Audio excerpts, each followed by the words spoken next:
নমস্কার দর্শক বন্ধু, আমি দশভুজামা ব্লগ আবারও আরেকটি গুরুত্বপূর্ণ ভিডিও উপস্থাপন করতে চলেছি। আশা করছি তোমরা প্রত্যেকে ভালো আছো, সুখে আছো। তোমাদের সুখ শান্তি সমৃদ্ধি কামনা করে আমি আমার ব্লগটা শুরু করছি।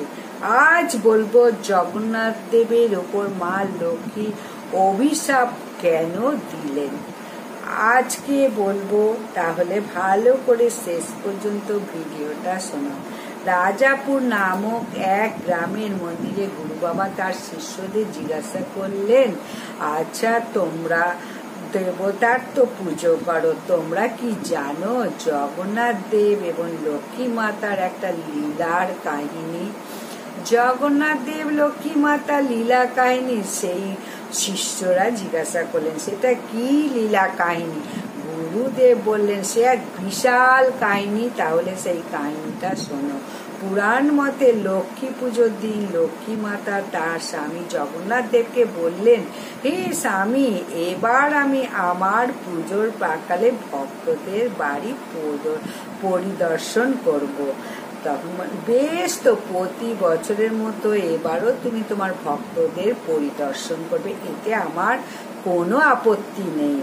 তারপর লক্ষ্মী মাতা পুজোর দিনকে বিভিন্ন ভক্তের বাড়ি পরিদর্শন করার জন্য তৈরি হলো। আমাকে বৃদ্ধার বেশ ধরে যেতে হবে, যেন কোনোভাবে কেউ চিনতে না পারে। এরপর লক্ষ্মী মাতা বিদ্যার ব্রাশ ধরে গ্রামের একজনের বাড়িতে গেলেন। জিজ্ঞাসা করলেন গিয়ে, কি ব্যাপার, আজকে লক্ষ্মী পুজো, এই বাড়িতে এইরকম কেন? কিছু পুজোর আয়োজন নেই কেন? আজকে তো লক্ষ্মী পুজো, এই বাড়িতে কি কেউ নেই? মা লক্ষ্মী দেবী বিদ্যার বেশ ধরে ঢুকে বলছেন। এই সময় এক ভদ্র মহিলা এসে জিজ্ঞাসা করলেন, কে, কি চাই, কি ব্যাপার? তখন বৃদ্ধা বললেন, কি ব্যাপার মা, আজকে তো লক্ষ্মী পুজো, তোমাদের বাড়িতে এরকম অপরিষ্কার নোংরা এরকম কেউ লক্ষ্মী পুজোর দিন করে? এ কি ব্যাপার, এত নোংরা, এত বেলা পর্যন্ত ঘুমিয়ে আছো এখনো? মা লক্ষ্মী দেবী বিদ্যার বেশ ধরে বলছেন, আরে আপনি কে? তখন ঘরের মহিলা বলছে, আমি কখন উঠবো না উঠবো সেটা কি আপনি ঠিক করে দেবেন? বিদ্যা বললেন, লক্ষ্মী পূজার দিন এত বেলা অবধি কেউ ঘুমিয়ে কাটায়? পূজা অর্চনা করবে না তোমরা? তখন মা বউ বলছে, মা লক্ষ্মীর কৃপায় আমাদের সব ঠিক আছে, আপনি এখান থেকে জানতো। সকাল সকাল যত সব বিরক্ত করতে চলে আসে। এরপর বলে, জানতো আপনি এখান থেকে। তারপর লক্ষ্মী দেবী সেকাল থেকে বিদায় নিলেন। এরপর এক চণ্ডাল বাড়িতে গেলেন লক্ষ্মী মাতা। চণ্ডাল জাতির বাড়ির সামনে গিয়ে দেখলেন সকালবেলা স্নান করে মা লক্ষ্মীর পূজা করছে এবং মন দিয়ে ব্রত কথাও পড়ছে। লক্ষ্মী মাতা সেটা দেখে ভীষণ সন্তুষ্ট হলেন এবং বললেন, এই হচ্ছে আমার আসল ভক্ত। অন্যদিকে জগন্নাথ দেবের দাদা বলরাম জগন্নাথকে এসে বললেন, জগন্নাথ, এই অনাচার আমি কিছুতেই মেনে নেব না, তোমার পত্নী সব কি করে বেড়াচ্ছে? তখন জগন্নাথ বললেন, কেন দাদা, কি হয়েছে? বলে, কারণ আমি জানতে পারি? বলে, হ্যাঁ নিশ্চয়ই জানো। বলে, কি করেছে? সে একজন বৃদ্ধ হয়ে চণ্ডাল বাড়িতে গিয়েছে, এটা আমি কিছুতেই মানতে পারবো না বলরাম। ওদের বাড়িতে, ওরা নিচু জাত, ওদের বাড়ি গিয়ে পা দিয়েছে, ওদের বাড়িতে ঢুকেছে। তারপরে দেখে সেদিনকে সে তার ভক্তদের পরিদর্শন করে। জগন্নাথ বলছে, আমি তো তার কোনো ভুল দেখতে পাচ্ছি না, সে তো আমার আদেশ নিয়েই গেছে। বলরামের সঙ্গে জগন্নাথের কথোপকথন হচ্ছে যে, আপনি কি বলছেন দাদা, চণ্ডালদের বাড়িতে কেউ যায়?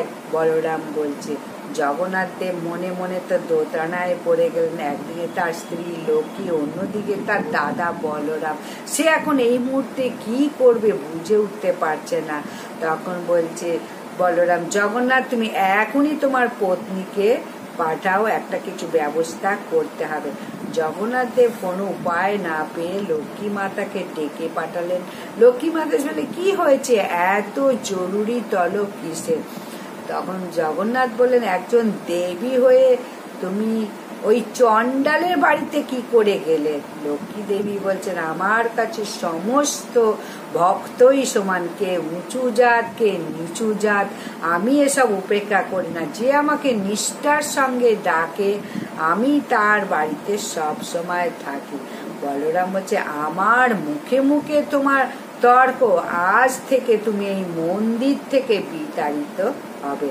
বলরামের কথায় শুনে একটা কথাও জগন্নাথ বলল না। জগন্নাথকে চুপ থাকতে থেকে লক্ষ্মী মাতা প্রচুর রুষ্ট হয়ে গেলেন। অবশেষে লক্ষ্মী মাতা রেগে গিয়ে অভিশাপ দিলেন, আজকের পর থেকে 12 বছর পর্যন্ত তোমরা যে খাবারই খাও না কেন তোমাদের পেট কখনো ভরবে না। যতদিন না আমার হাতে রান্না খাবে ততদিন তোমাদের পেট ভরবে না, এই আমি অভিশাপ দিলাম তোমাদের। এই বলে সেখান থেকে চলে গেল লক্ষ্মী দেবী। তখন শিষ্যরা বলছে, তারপরে গিয়ে হলো জগন্নাথ দেব বলরামের।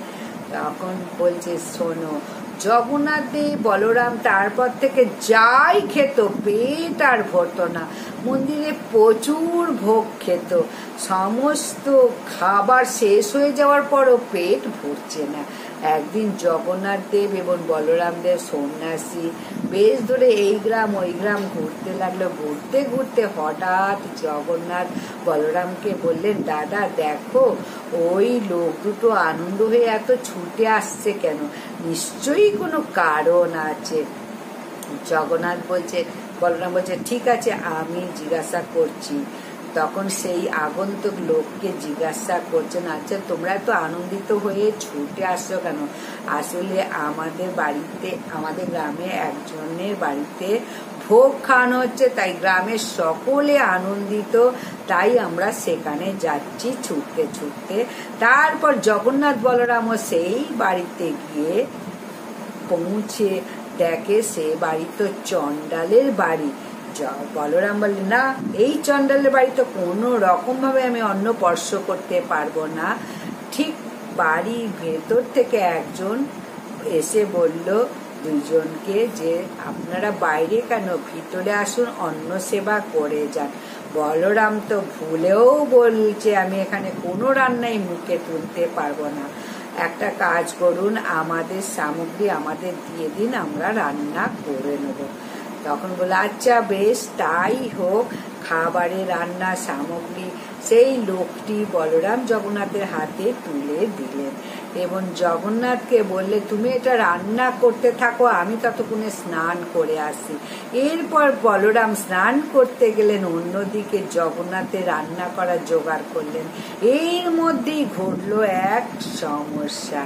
এখন বলছি, কি সমস্যা? জগন্নাথ যতবার কাঠের আগুন জ্বালাতে যাচ্ছে ততবারই ব্যর্থ হচ্ছে। ওদিকে বলরাম তো মনে মনে ভাবছে, স্নান সেরে এবার দুমুঠো খেতে পারবো। এসে দেখছে আগুন কোনো মতেই জ্বলছে না, এখন কিভাবে রান্না করব?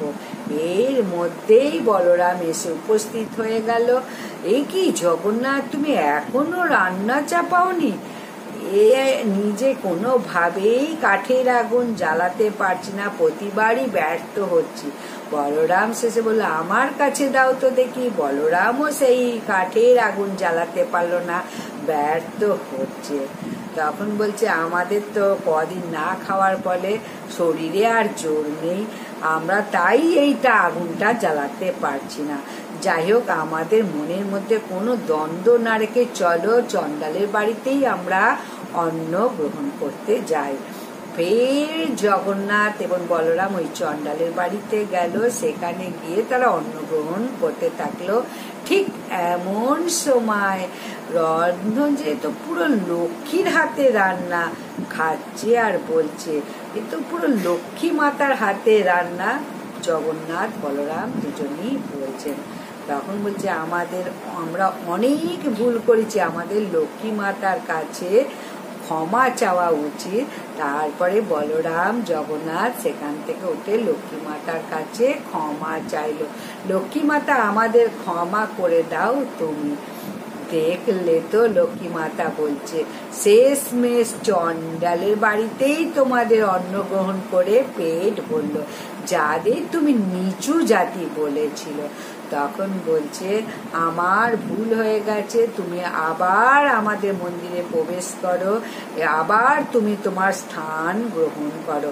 লক্ষ্মী মাতা বলছে কাউকে কখনো ছোট করা উচিত না, ভক্তি যে কোনো মানুষের থাকা উচিত, তাই জাত পাত একদম বিচার করা উচিত নয়।